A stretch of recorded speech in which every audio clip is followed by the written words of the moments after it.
Hello दोस्तों, नमस्कार, जय हिंद। स्वागत है आप सभी का हमारे यूट्यूब चैनल पर visual art history with navy, जहां मिलती है आपको कला से संबंधित संपूर्ण जानकारी। तो आज की वीडियो में हम जानने वाले हैं चंबा तथा कुल्लू शैली के बारे में, जो कि पहाड़ी शैली के दो प्रमुख केंद्र हैं, पहाड़ी शैली के अंतर्गत आते हैं। जैसा कि हमने बताया था कि सांस्कृतिक पुनरुत्थान काल में भारतीय कला को 4 भागों में बांट दिया गया, जो कि क्षेत्रगत आधार पर था, जिनमें एक मुगल शैली थी, दूसरी राजस्थानी शैली थी, तीसरी दक्षिणी शैली थी और चौथी पहाड़ी शैली थी। तो पहाड़ी शैली को हमने आपको 2 पार्टों में, 2 भाग में आपको बता दिया कि कब उसका उद्भव हुआ, कब विकास हुआ, और 4 शैलियाँ उसकी मैंने आपको बता दी।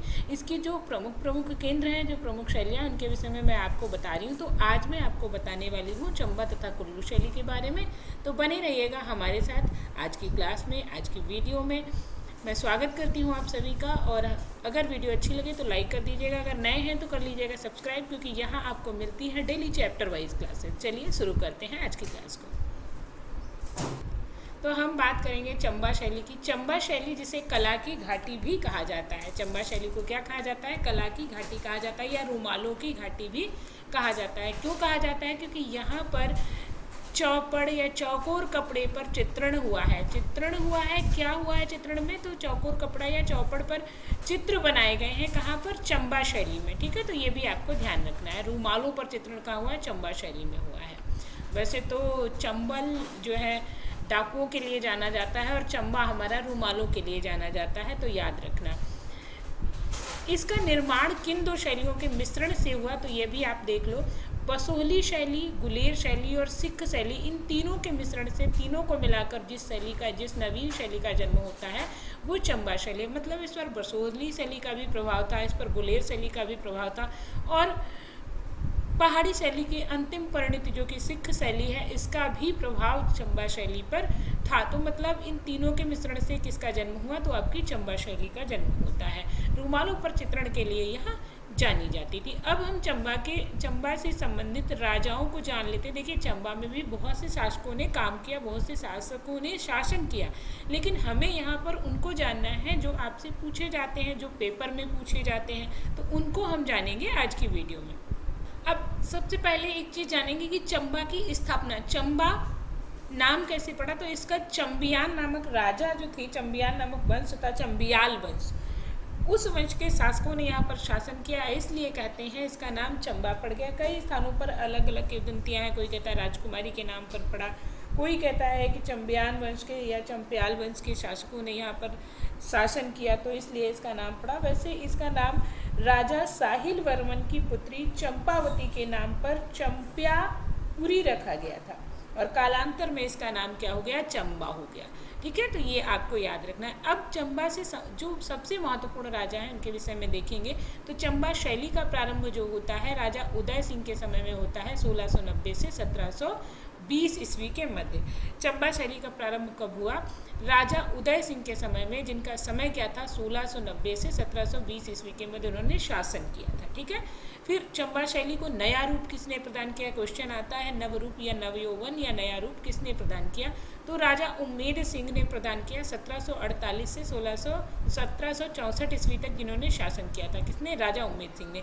ये बीच का टाइम जो था, यहाँ पर काफ़ी मुगलों से युद्ध होता है, और चंबा एक टाइम के लिए मुगलों के अधीन हो जाता है, इसलिए यहाँ पर जो है दिक्कत आती है। तो यहाँ शासन, और बीच में बहुत सारे राजा होते हैं, तो इसको भी ध्यान रखना। चंबा शैली को प्रोत्साहन किसने दिया? तो राजा राज सिंह का नाम आपको याद रखना है, जिनका समय 1764 से 95 था। ठीक है, 1764 से 95 ईस्वी तक इन्होंने काम किया। किसने? राजा राज सिंह ने। फिर चंबा शैली यहाँ, माफ करना, चंबा शैली का चरम विकास किस राजा के समय में होता है? तो राजा चढ़त सिंह मतलब चढ़ गया चंबा शैली अपने विकास पर, है ना। 1808 से 49 ईस्वी के मध्य इन्होंने काम किया। 1808 से 1849 ईस्वी के मध्य ये रहे। तो चंबा शैली का चरम विकास कब होता है? तो 1808 से 49 के मध्य राज्य करने वाले राजा चढ़त सिंह के समय में इसका विकास होता है। चंबा शैली अपने मौलिक रूप में कब आती है? तो 19वीं शताब्दी के मध्य आती है। आप देखेंगे इनका टाइम पीरियड 19वीं शताब्दी है, इसी समय ये अपने मौलिक रूप में आती है, या इसका अपना मूल रूप दिखाई देता है। अब हमने चंबा के विषय में जान लिया, चंबा क्या था, चंबा राज्य क्या था, चंबा राज्य की स्थापना किसने की थी। अब इसका चित्रण में से यहाँ पर क्या क्या चित्रित किया गया है ये भी जानना जरूरी है। तो यहाँ पर पौराणिक विषय चित्रित किए गए, जैसे रामायण, महाभारत, कृष्ण लीला, दुर्गा सप्तशती, भागवत पुराण, रुक्मिणी मंगल, नायिका भेद। और नंबर 2 पर व्यक्ति चित्र, 2 तरीके के चित्र यहाँ पर चित्रित हुए, मतलब पौराणिक विषय। अब एक तरीके से देखोगे तो धार्मिक ग्रंथ, पौराणिक रामायण, वाल्मीकि की रामायण, महाभारत का चित्रण, कृष्ण लीला का, दुर्गा सप्तशती का, हर पहाड़ी शैली की तरह यहाँ पर भी हिंदू धार्मिक ग्रंथों का चित्रण हुआ है। यहाँ पर भी व्यक्ति चित्रों का चित्रण हुआ है, व्यक्तियों का, जो यहाँ के राजा थे, जैसे यहाँ के राजा हुए, आस पड़ोस के राजा हुए, उन सबकी शबीह बनवाने का काम यहाँ के राजाओं ने किया। तो यही व्यक्ति चित्रण और पौराणिक ग्रंथों का चित्रण हुआ। मोस्टली आपको याद रखना है, पौराणिक ग्रंथ और व्यक्ति चित्र 2 चीज़ों का चित्रण हुआ।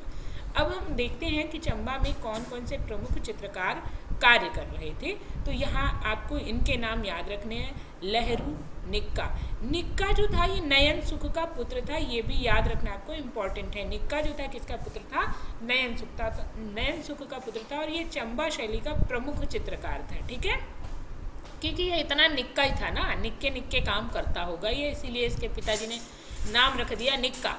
ठीक है, अगला वंशीधर, बिल्लो राम, कृष्ण, तारा सिंह और गंगाराम, ये चित्रकार भी चंबा शैली में काम करते थे। इनमें से आपको तारा सिंह को भी याद रखना पड़ेगा, क्योंकि आगे आप देखेंगे कि रामायण के 6 कांडों का चित्रण किसने किया, तो तारा सिंह ने। और ये रामायण भी रामचरितमानस नहीं है, यहाँ स्पष्ट रामायण लिखा है, मतलब वाल्मीकि कृत रामायण। ठीक है, क्या, वाल्मीकि कृत रामायण।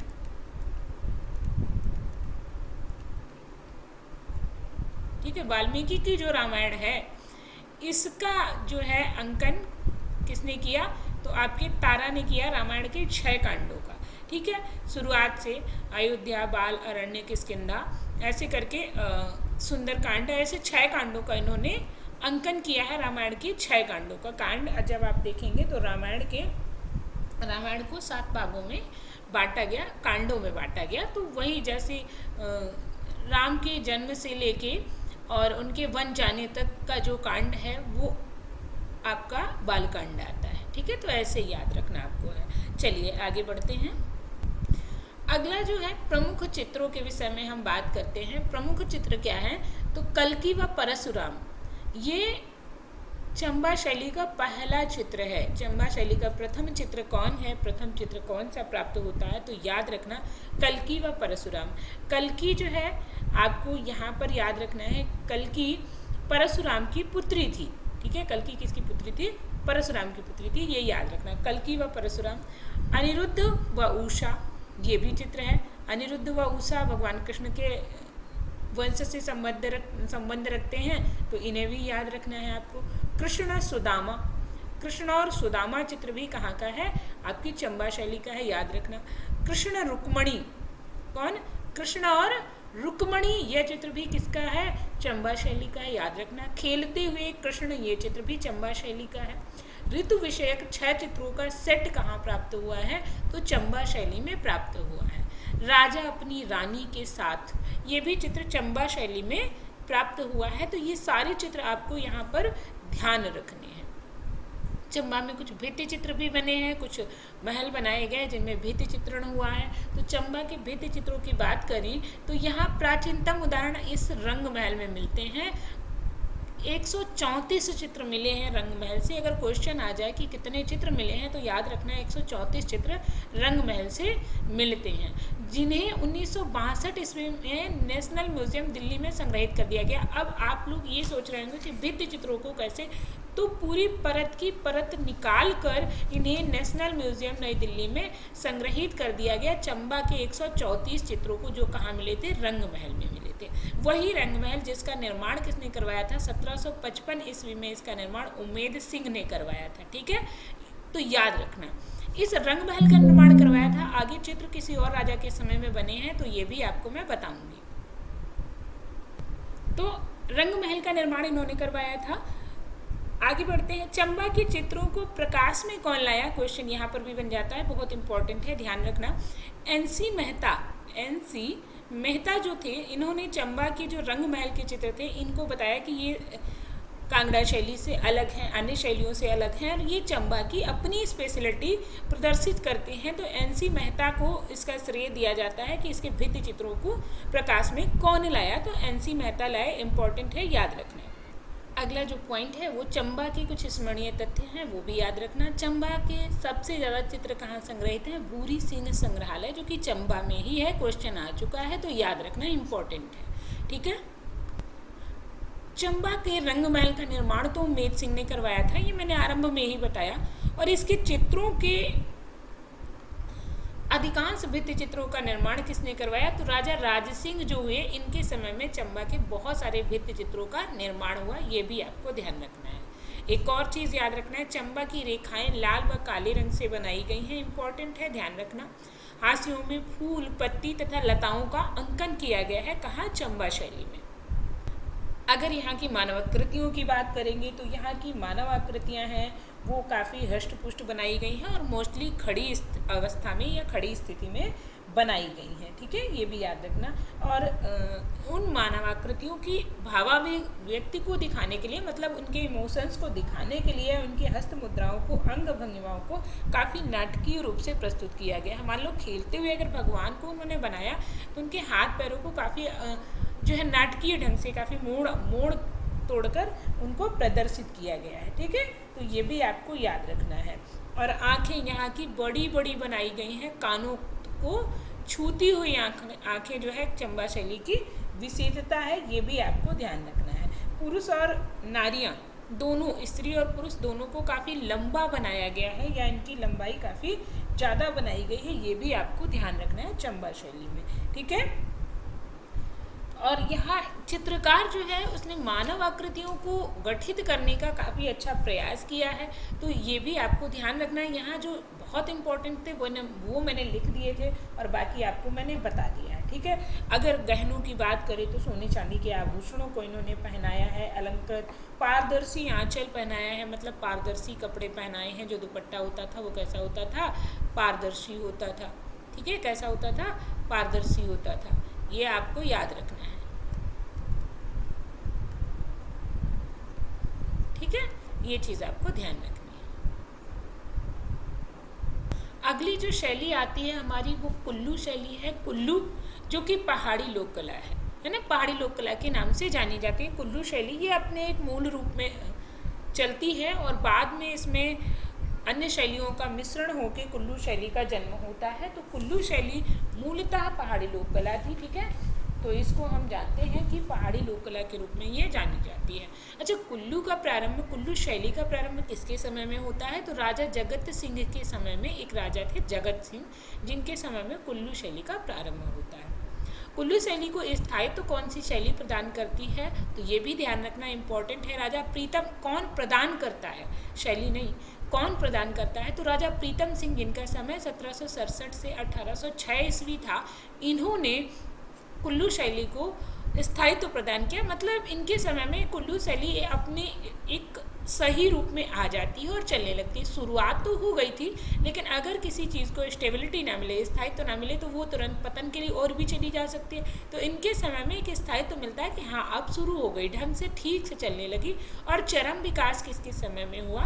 तो राजा विक्रम सिंह 19वीं शताब्दी में, राजा विक्रम सिंह के समय 19वीं शताब्दी में इसका चरम विकास होता है। अब चरम विकास होने के बाद फिर इसका थोड़ा सा पतन हुआ, लेकिन फिर से इसको एक उन्नायक के रूप में, इसे प्रेरणा स्रोत के रूप में किसने शुरू किया? तो आपको फिर से यहाँ देखना पड़ेगा, प्रीतम सिंह ने इसे उन्नायक के रूप में, यहाँ पर प्रीतम सिंह माने जाते हैं, इसके उन्नायक या प्रेरणा स्रोत, ठीक है, तो ये भी आपको ध्यान रखना है। अगला, प्रमुख चित्रकार कुल्लू शैली के कौन कौन थे? तो देखिए यहाँ पर भी आपको थोड़ा सा ध्यान देना पड़ेगा। सजनू जो कि मंडी का प्रमुख चित्रकार था, इसने कुल्लू में भी काम किया है।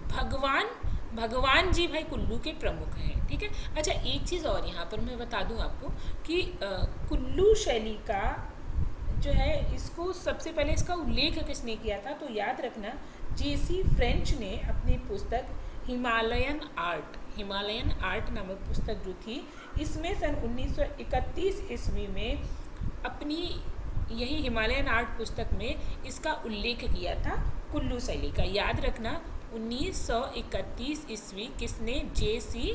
फ्रेंच ने। ठीक है,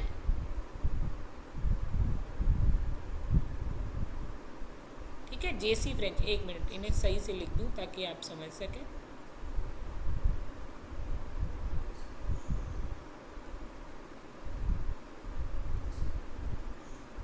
ठीक है, J.C. फ्रेंच ने इसको जो है इसका उल्लेख किया था सबसे पहले 1931 में। और पुस्तक कौन थी? तो हिमालयन आर्ट।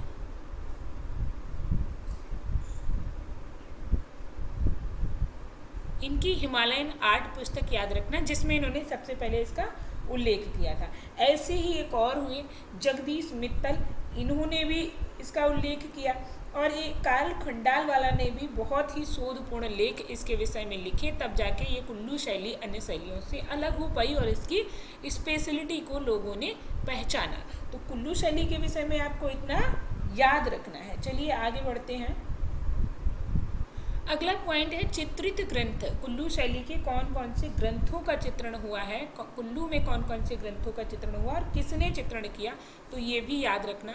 मधुमालती, जिसका चित्रकार कौन था? भगवान इसका चित्रकार था। कुल्लू शैली में मधुमालती का चित्रकार कौन था? मधुमालती एक ग्रंथ था जिसका चित्रकार भगवान था। भागवत पुराण भगवान ने ही चित्रित की है। हमीर हठ सजनू ने चित्रित की है, तो ये भी आपको ध्यान रखना है। और ये आपको मधुमालती और भागवत पुराण, इस भगवान ने, जो भगवान चित्रकार था, इसने किसके लिए चित्रित की थी, तो ये भी याद रखना, राजा विक्रम सिंह के लिए।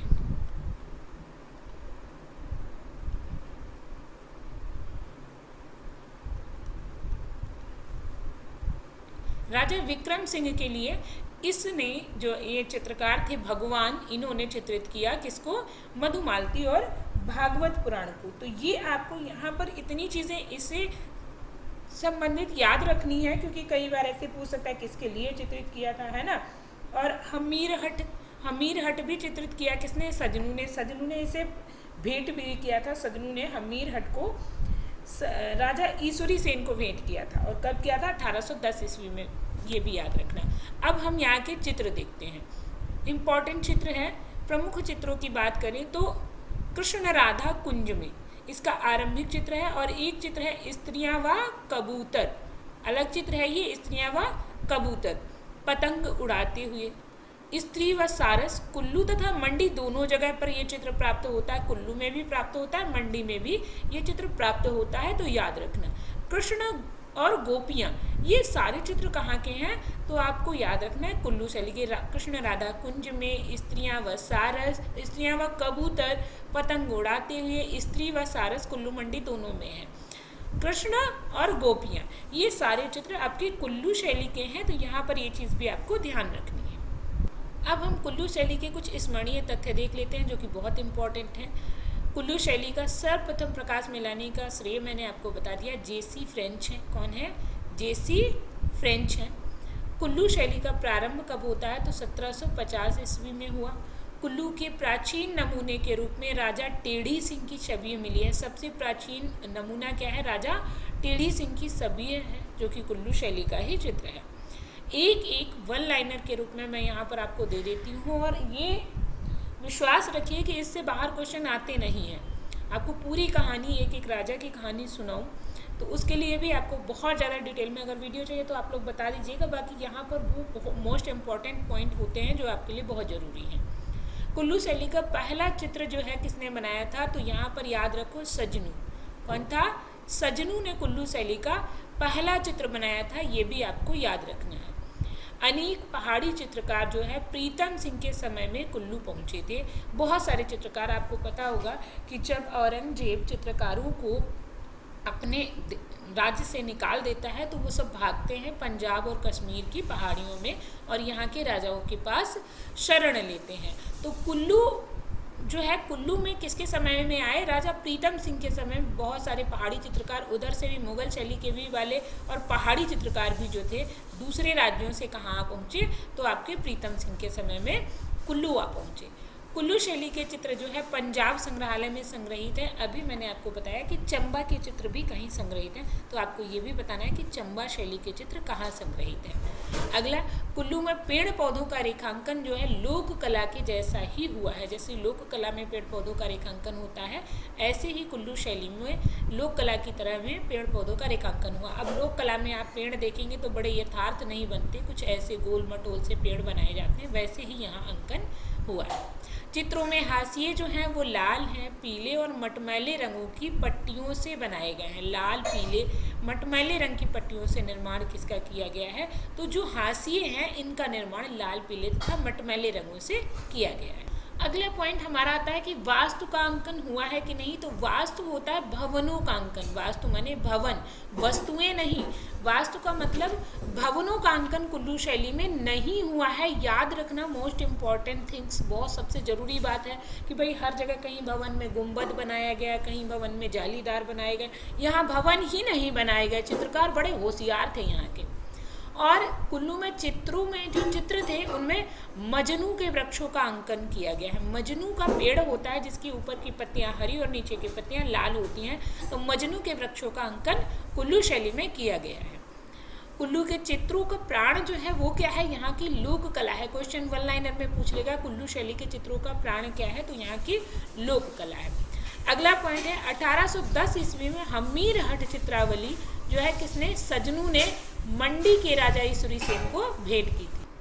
अगला है कुल्लू शैली में पुरुषों के धड़ जो है सिर की तुलना में बड़े और हष्टपुष्ट बनाए गए। क्वेश्चन ऐसे आएगा कि कहाँ के चित्रों में पुरुषों के धड़ से सिर बड़ा बनाया गया है। ठीक है, यहाँ पर एक क्वेश्चन है, मैं आपको पिछली वीडियो में मैंने क्वेश्चन बताया था आपको ये कि कहाँ सिर छोटा और धड़ बड़ा है, आपको बताना है। ठीक है, यहाँ क्या है? यहाँ सिर जो है यहाँ पर हृष्ट पुष्ट धड़ बनाया गया है, यही आपको अभी मैंने बता दिया। अब आपको अगला क्वेश्चन क्या बताना है? कहाँ सिर बड़ा है और धड़ जो है छोटा है। सिर की हम कह सकते हैं सिर की जो है अनुपात में धड़ को छोटा बनाया गया है। कुल्लू में कांगड़ा शैली का प्रभाव किसके समय में आ जाता है? तो राजा प्रीतम सिंह के समय। कारण क्या है? क्योंकि यहाँ कांगड़ा पहाड़ी चित्रकार आते हैं ना राजा प्रीतम सिंह के समय, तो भाई चित्रकारों के साथ साथ वहीं शैली का प्रभाव भी आता है, क्योंकि सजनू जो कहाँ से आ गए थे? आपके कुल्लू से आ गए थे। ठीक है, कुल्लू में आ गए थे। ठीक है, कांगड़ा शैली से इधर काम करते हैं ये। त्रिपुरा सुंदरी का चित्र किसने बनाया था? तो सजनू ने बनाया था, और राजा प्रीतम सिंह के समय में बनाया था। और कहाँ बनाया था? तो शीश महल में बनाया था। ये भी आपको याद रखना है। तो एक एक पॉइंट मैंने यहाँ पर आपको बता दिया। ये थी आज की वीडियो। आज की वीडियो आपको कैसी लगी ज़रूर बताइएगा। अगर वीडियो अच्छी लगी है तो वीडियो को लाइक कर दीजिएगा, कमेंट करके बताइएगा आपको वीडियो कैसी लगती है। वीडियो को देखने के लिए बहुत बहुत धन्यवाद। अगर नए हैं तो कर लीजिए सब्सक्राइब, क्योंकि आपको ऐसे ही चैप्टर वाइज क्लासेस यहाँ पर उपलब्ध होती रहेंगी। तब तक के लिए सभी को धन्यवाद। मिलते हैं एक नए टॉपिक के साथ नई वीडियो में। Thank you, thanks for watching.